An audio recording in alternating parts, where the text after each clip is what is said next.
The lantern glass was still warm when I set it on the table, and outside the kitchen window I could hear one of the children crying in the loft, trying not to make too much noise. It was a little after 4 in the morning. The stove had gone low. My boots were still wet from the lane, and across from me sat a man from our district with both hands folded so tight that his knuckles had gone pale. He had done what he was told. He had obeyed the bishop. And by the time the sun came up, the thing he had tried to protect was already breaking apart. My name is Jonas. I am a husband, a father, and the head of a household in an old order Amish community. I tell these stories because from the outside, people often see only the plain clothes, the horses, the buggies, and the quiet roads. But inside a life like ours, there are choices that carry weight. And sometimes obedience is not as simple as people imagine. If this story makes you think of a time when doing the right thing was not clear, I hope you will stay with me. And maybe tell me in the comments what you believe a man owes first to his church and what he owes first to his family. I will not use the man's real name. I will call him Eli. He was older than I was by maybe 10 years, broad through the shoulders, with hands that looked like they had been built around a hammer handle.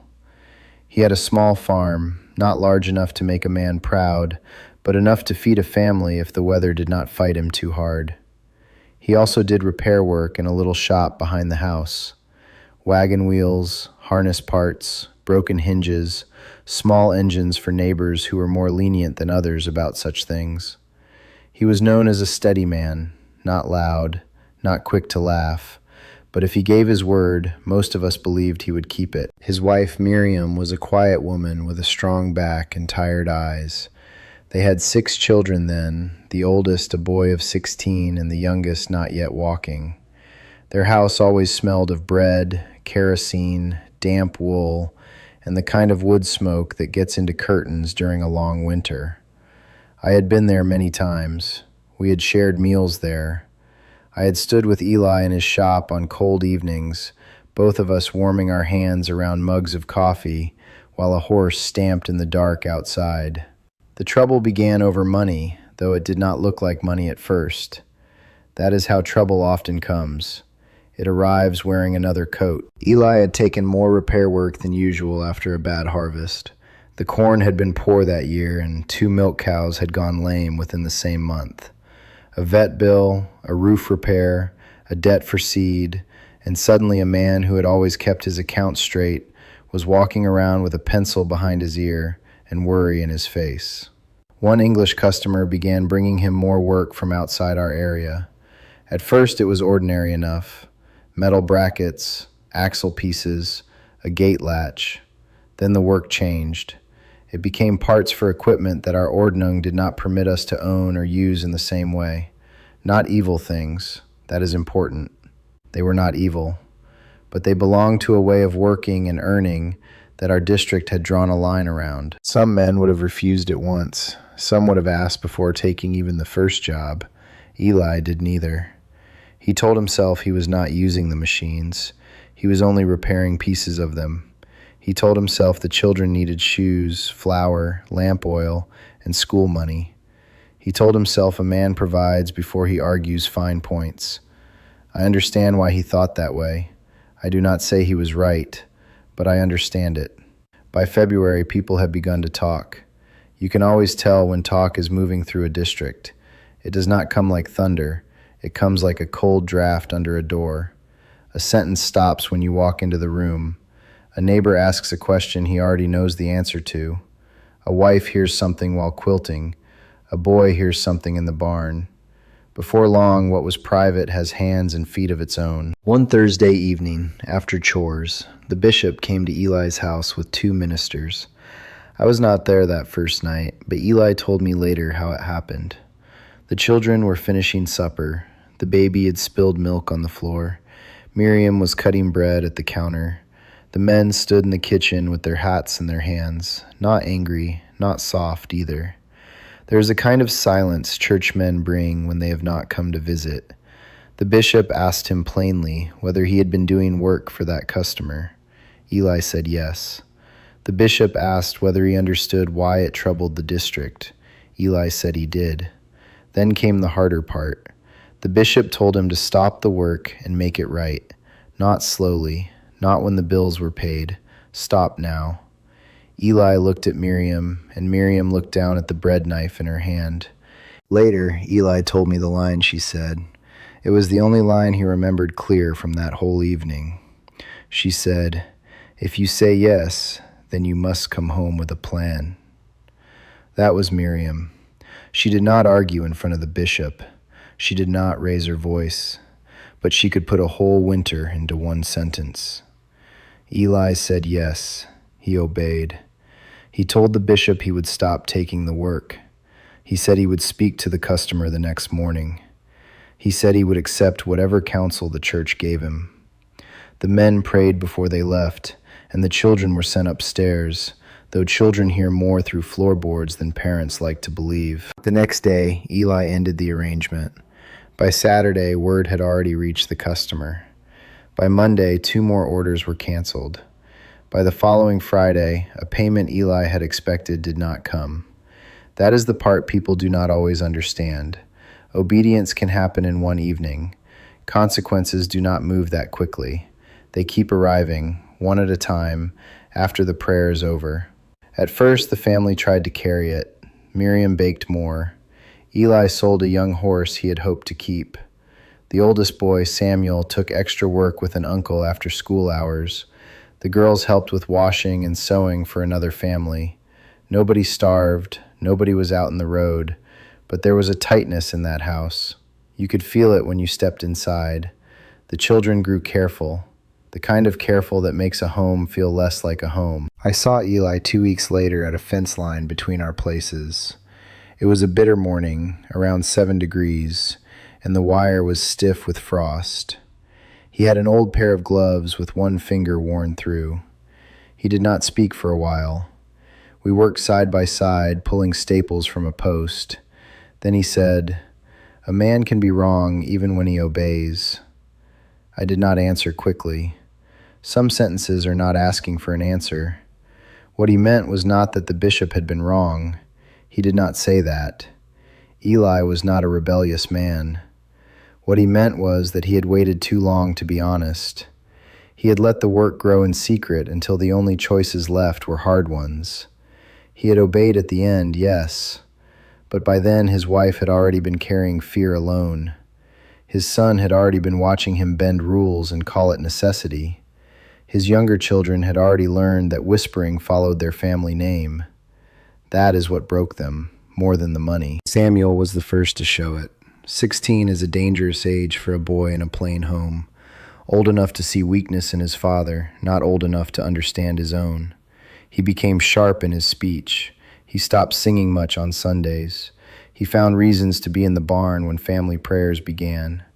Once, after a meeting, I saw him standing near the road with an English boy who worked at a feed store. They were not doing anything wrong, just talking.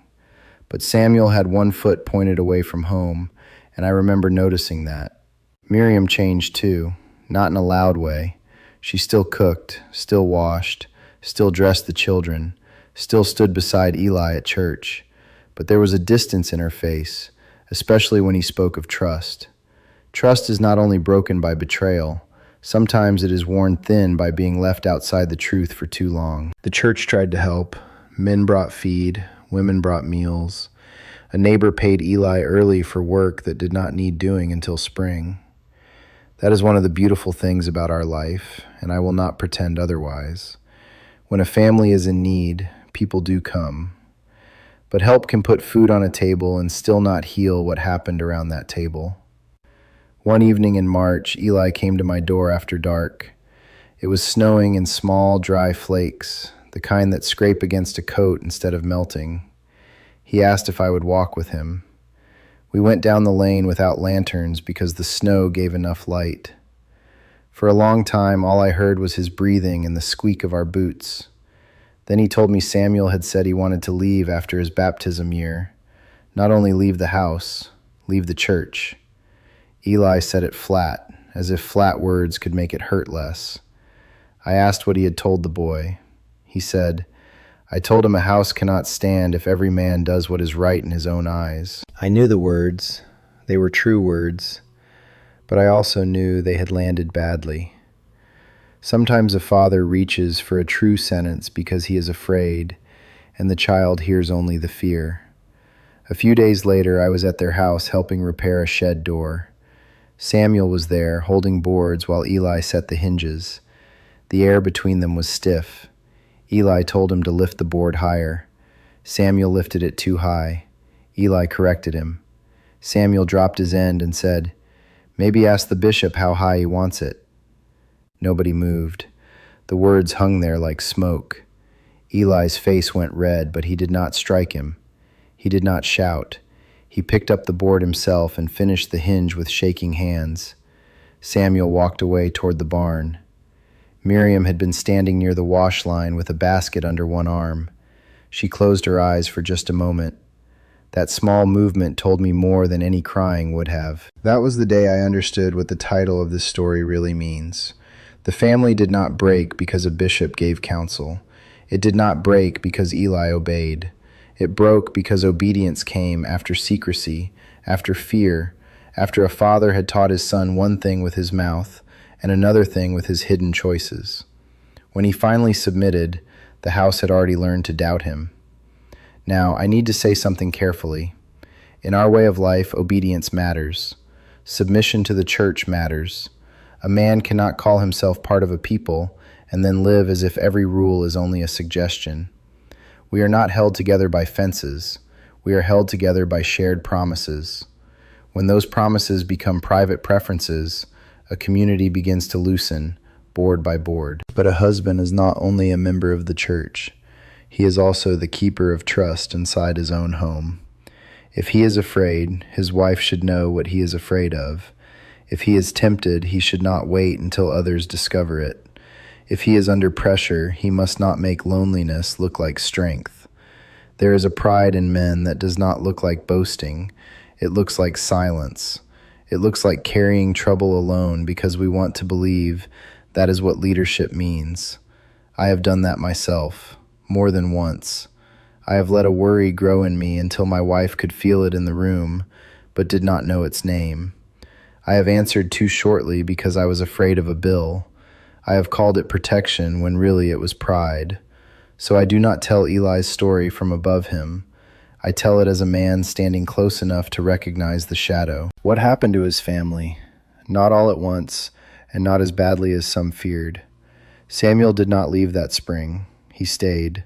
He and Eli worked through a long summer together, mostly in silence at first. There were conversations later, hard ones. I was not present for all of them, and I would not repeat them if I had been. Miriam did not become suddenly warm again. Trust is not a barn raising. You cannot gather 40 people and put it back up in one day. It returns like grass after winter, thin at first, easy to miss. Eli made changes. He brought Miriam into the accounts. He went to the bishop before taking doubtful work, not after. He apologized to his children in plain words. That last part mattered. Some fathers believe an apology lowers them. I think a true apology can put a father back where he belongs, not above his family, but in front of them honestly. Years later, Samuel was baptized. He married. He still has a sharp tongue sometimes, as men do when they learned young how to defend themselves. But he stayed. When I see him now with his own small boy, I sometimes think about that shed door, the dropped board, and the sentence he threw like a stone. I wonder if he remembers it the way Eli did. The lesson I carry is not that obedience breaks families. It is that obedience without honesty can come too late to save what secrecy has damaged. A bishop can correct a man's outward path. The church can help with money, meals, and counsel. But inside the walls of a home, a husband must do work no minister can do for him. He must tell the truth before truth is forced from him. He must let his wife carry knowledge with him, not just consequences after him.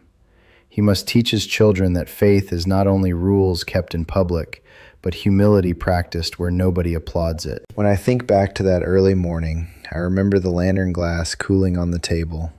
I remember the little cry from the loft. I remember Eli sitting there as if all the strength had gone out of his shoulders. He had obeyed the bishop, and that mattered. But obedience was not the end of the story. It was the first honest page after too many hidden ones. If you value these plain stories from Amish life, I invite you to subscribe and walk with me through more of them. And I would like to ask you this. When a man is pulled between providing, obeying, and telling the full truth at home, which duty do you think he must face first? Leave your thoughts below. I read them with care.